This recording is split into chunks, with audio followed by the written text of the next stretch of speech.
où Jésus devient le sujet de notre foi.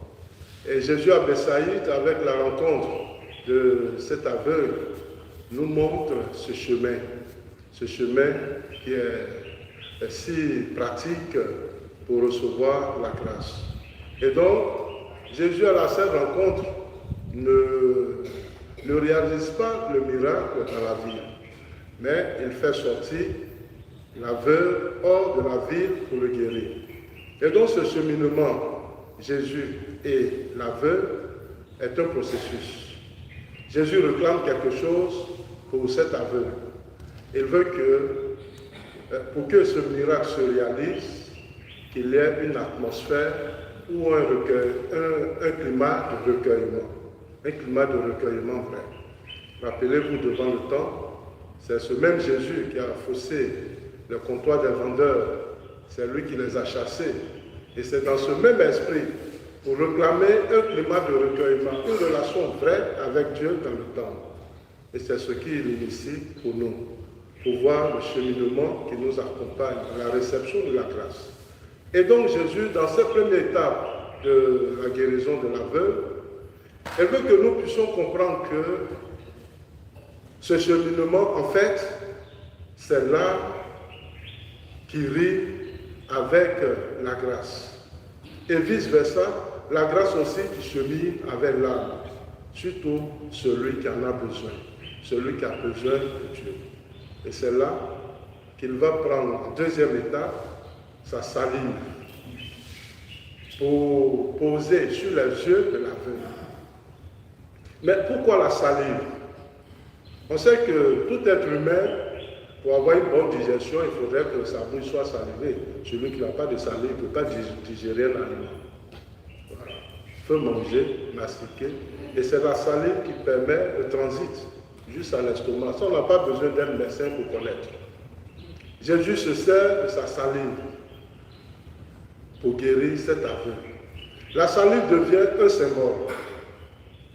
C'est vrai qu'on a parlé de digestion. La salive facilite la digestion. Mais du moment où Jésus utilise sa salive, il nous plonge dans le sacrement du baptême. Directement, la salive devient symbole de l'eau. Pour nous plonger dans cet état de grâce. Vous avez dit, mais qu'est-ce qu'il est en train de raconter? C'est ce que les théologiens nous disent. Il y a deux symbolismes. Soit la salive qui a été utilisée, qui permet la digestion de l'aliment de l'homme, c'est la capacité de Dieu de nous purifier, de nous mettre en état de grâce. Mais puisque nous sommes dans un cheminement de la foi, la salive devient l'expression de l'eau pour le baptême. Voici pourquoi l'aveugle, quand le Seigneur lui a demandé, qu'est-ce que tu vois?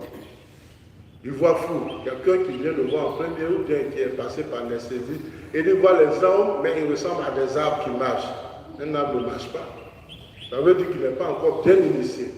Et maintenant, Jésus va lui imposer les mains. C'est le sacrement de la confirmation. Et là, il voit nettement. Voici le cheminement que Jésus trace pour nous, pour recevoir la foi.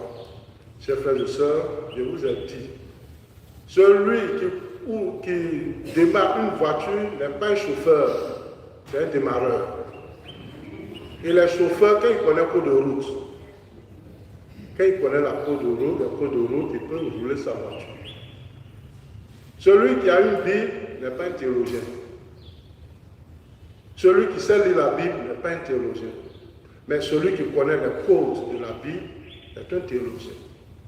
Voici pourquoi cette exhortation, moi je ne peux qu'interpeller nos frères chrétiens qui conduisent nos chrétiens comme des moutons de sacrifice. Où est le mouton de sacrifice abattoir, les îles voir. Et ils rentrent partout. Quand on les attrape, ce sont les supplices. Aujourd'hui, nos chrétiens sont des moutons de sacrifice. C'est le mot qu'il faut.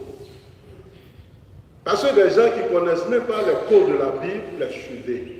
Ceux qui connaissent, qui sont devant vous, sont vos ennemis. Mais à chacun de choisir.